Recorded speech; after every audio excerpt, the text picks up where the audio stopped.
कालबैशाखी प्रभावित अंचल परिदर्शन कले दुई मंत्री। मयूरभंज जिलार विशोई अंचल कालबैशाखी प्रभाव में क्षतिग्रस्त होइथिबा ग्राम परिदर्शन कले दुई मंत्री।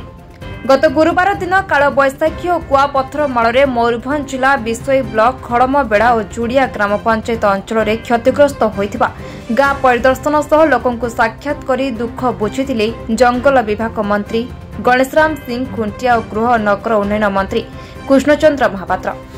परिदर्शन समय दुई मंत्री सम्मुख में कांदी कांदी निज दुख बखाणी अंचलवासी।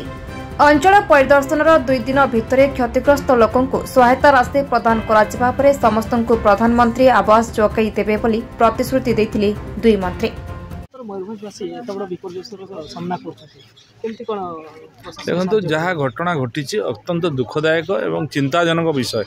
एभलिया प्राय आम के देखिनु एत बड़ बड़ कुआपथर पड़ा एभली भाव में तांडव नृत्य करवा ये मयूरभंज जिला नुहे ये ओडिशा नूतन बोली मन करुच्ची।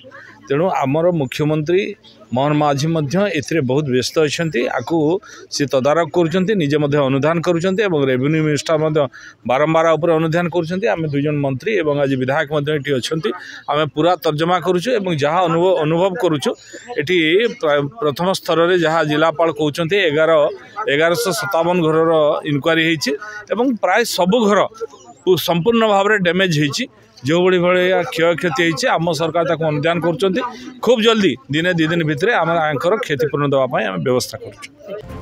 रायरंगपुर अक्षय विश्वाल रिपोर्ट बी न्यूज।